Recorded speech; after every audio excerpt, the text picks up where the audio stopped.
So I've reviewed approximately 500 handheld gaming PCs this year, at least that's what it bloody well feels like. But of course there's always time to cram in one more before Santa squeezes his fat arse down that chimney. And so the latest newcomer to take on the likes of Asus's ROG Ally and the Steam Deck OLED is the Lenovo Legion Go. An absolute beast boasting a near 9-inch Quad HD Plus display, that popular AMD Ryzen Z1 Extreme chipset, and of course those funky and detachable Tru Strike Controllers.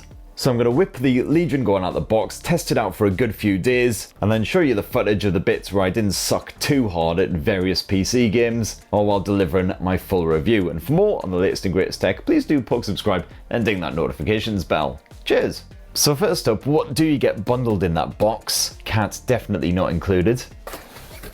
So the Legion Go actually comes pre-stuffed inside of a handy carry case. So this should help keep the console safe when you're on the road. The Legion Go actually just about fits in there. And you've also got that base which is used to turn one of the controllers into a joystick. And the Lenovo Legion Go also comes bundled with its own power adapter. Although there's bugger all room for this inside of that carry case, so you will have to just lug it around separately.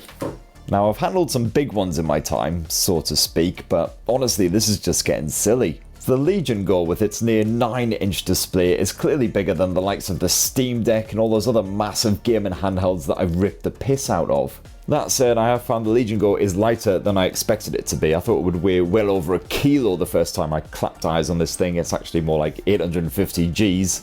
So it's light enough to game on without absolutely wrecking your biceps, although that said, if you want to recline on the sofa, something like that, do a bit of overhead gaming action, I find your biceps will probably be aching after half an hour tops, and also the added danger that if you fumble and drop this thing on your face, you'll probably be spitting up teeth for a couple of days. But again, despite the size and the weight of the Lenovo Legion Go, I found that I didn't get any kind of hand cramp or anything like that, even when gaming for hours at a time. That weight is well balanced and the ergonomics are excellent, so considering this is Lenovo's first gaming handheld device, they've absolutely smashed it.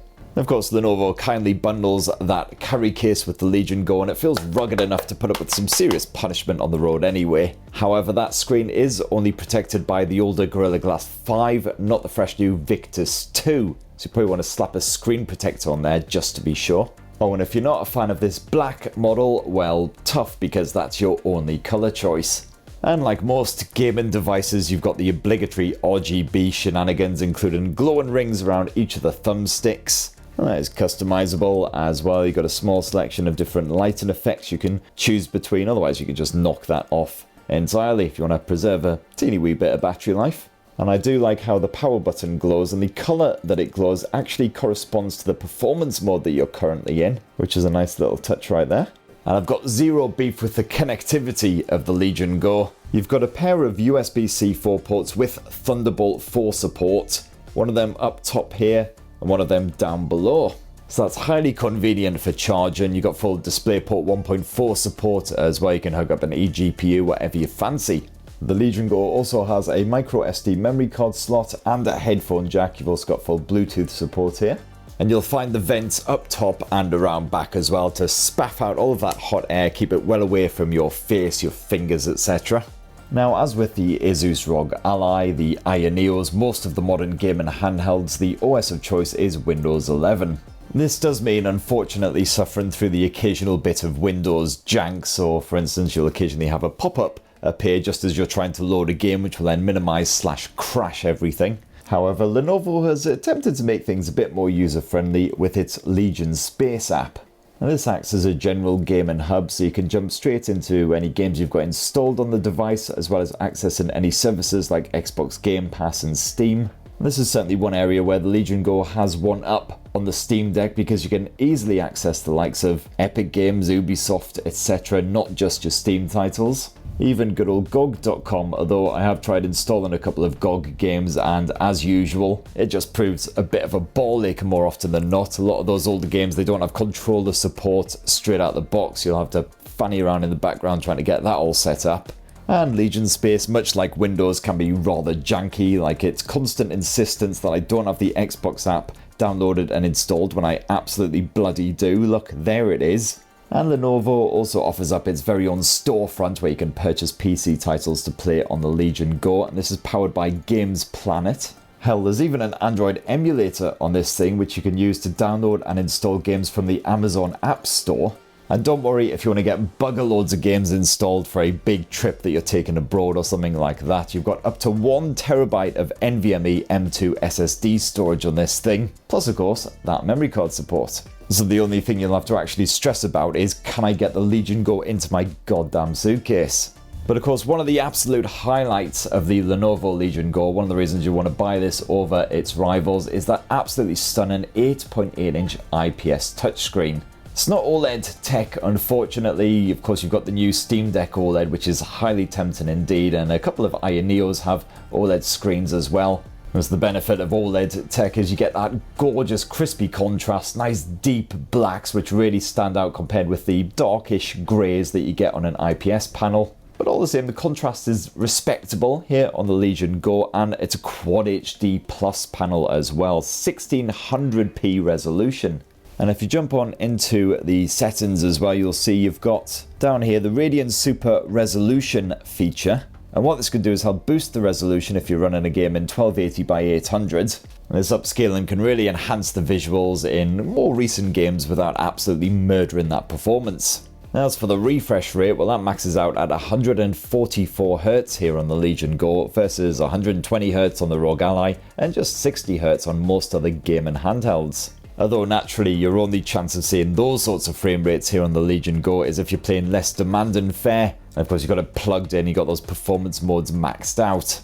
The Legion Go's panel does max out at 500 nits of brightness, so I had to really boost the in-game brightness in murkier stuff like Dead Space so I could actually see what was going on. And that was playing indoors with no glare reflecting at all off that surface. So outdoors, you're definitely going to want to stick to brighter titles like Forza. You've also got dual 2-watt stereos blasting audio, not quite at your face unfortunately. They're positioned up here at the top end of the Legion Go, so it's more spaffed all around the place. But they are pretty bloody loud on top volume, no mistake, and the clarity is strong as well, just as good as the likes of the Steam Deck. I'm also a big fan of the Legion Go's Tru Strike Controllers, which can be snapped off easily enough. It's just a little button around back. Just yank them off like so. You've got Hall effect joysticks on these things, so no dead zones to speak of, and hopefully no stick drift over time. You've got responsive triggers and buttons in all the right places. You've also got a load of buttons positioned around back of both of the controllers, even a scroll wheel here on the right controller. All seems a bit awkward, but it will make sense in a bit. Now, the detachable controllers combined with the old kickstand around the back of the Legion Go. This means you can get gaming with the controllers detached, which is quite handy if you have the tablet plugged in at home, just resting on any flat surface, especially if you've got like an eGPU, stuff like that attached. And if you're into your first-person shooters, one of the more unique features here on the Legion Go is that FPS mode, which can be activated just by flicking this little switch at the bottom edge of the right controller. Then you just slip that right controller into the bundled base like so. And then you can use it as a kind of a joystick mouse love hybrid. You will of course need a completely flat surface again for this to work. Definitely the best experiences when you're sat at a desk or a table.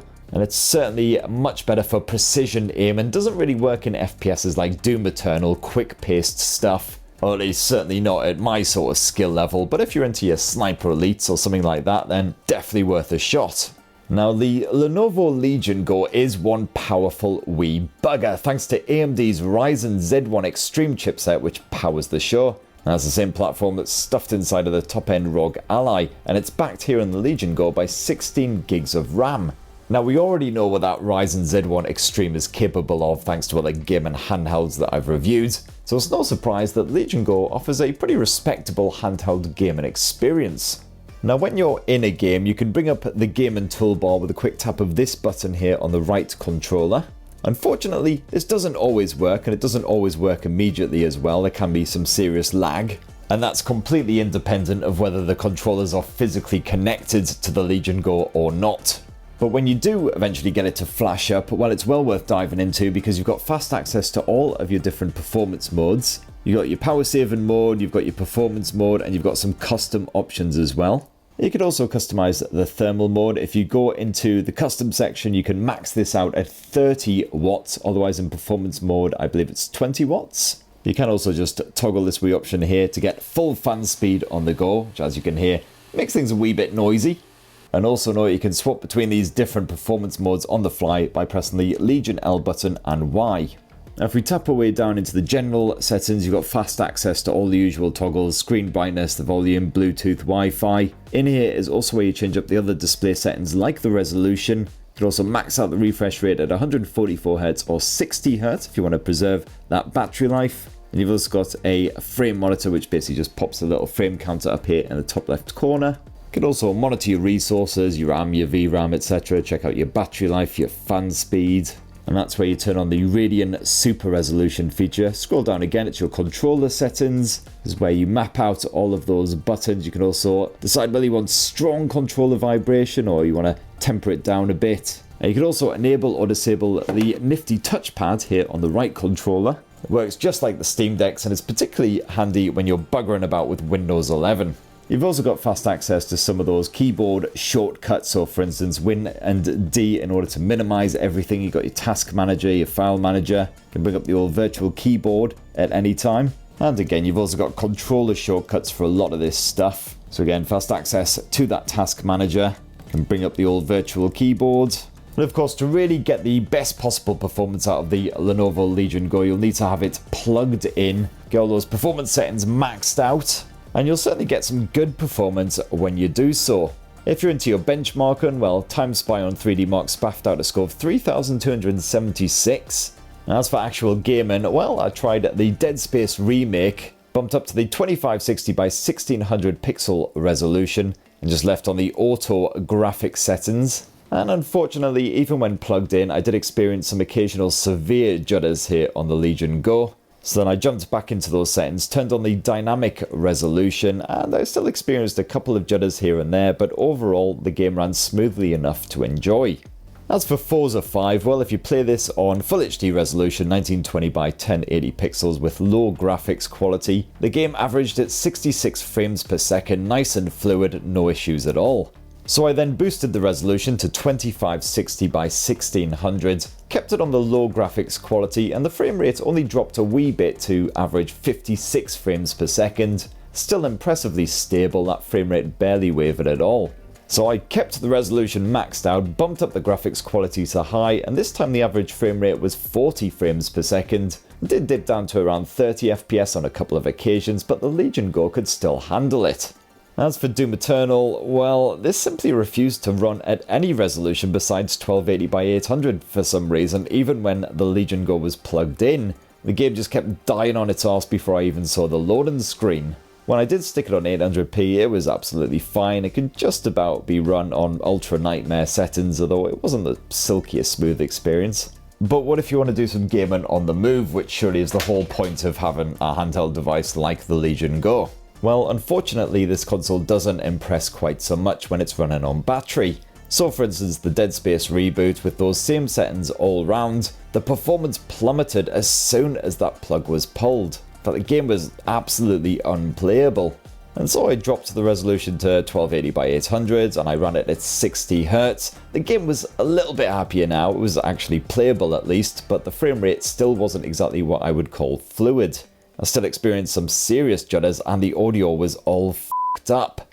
There is a clear difference between when the Legion Go is plugged in and when you whip out that cable. As for Forza, well, once again, don't even try running it at the full resolution. It's just a juddery mess no matter what you set the graphics to. And so I dropped it to 1920 by 1200 pixels, and the Legion Go didn't completely ruin its Y-fronts, but that frame rate was still less than impressive, and I did indeed see a couple of massive drops once again. So as with Dead Space, you are best off dropping the resolution to 800p if you actually want everything to run nice and smooth.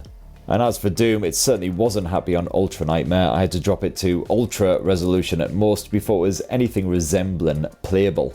As for the coolant tech, well, you've got that liquid crystal polymer 79 blade fan stuffed inside, which spaffs out all of that hot air.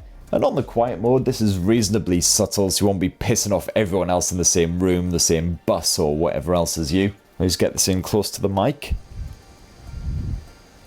a mere waft of air like a ladybird's fart. However, if you're playing anything more demanding, you will want that fan on full power, at which point it sounds like the Legion Go is about to take off. So certainly if you're gaming in bed next to anyone who's trying to get some kip, you're going to get full on twatted, and you will deserve it.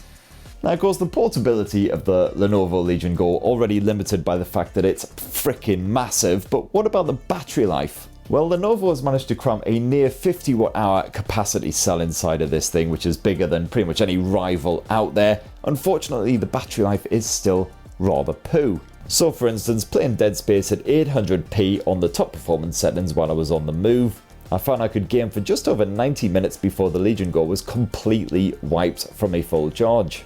And it'll then take roughly the same amount of time to fully charge the Legion Go back up. And that is when the thing's completely switched off and plugged in. And there you have it, my lovelies. That, in a tasty wee nutshell, is the Lenovo Legion Go, a respectable gaming handheld with the usual caveat that it's running Windows, which is a bit bulky. Some of the Lenovo features are a bit bulky as well. And whether you should buy this thing kind of depends on whether you want an absolutely freaking enormous gaming handheld or something a bit more slim and light to actually carry around quite easily. In which case even the Steam Deck is a better option, and of course with considerably better software, albeit not as easy to get onto the likes of Xbox Game Pass. So that's my thoughts. It'd be great to hear what you reckon of the Lenovo Legion Go down below, especially if you've actually been rocking this thing. I was going to say in your pants. There's no way you'd fit this thing inside your pants unless you literally have baggy trousers like a clown. But yeah, please do let us know your comments down below. Plug subscribe and ding that notifications bell for more on the latest and greatest tech, and have yourselves a ruddy, wonderful rest of the week. Cheers everyone. Love you.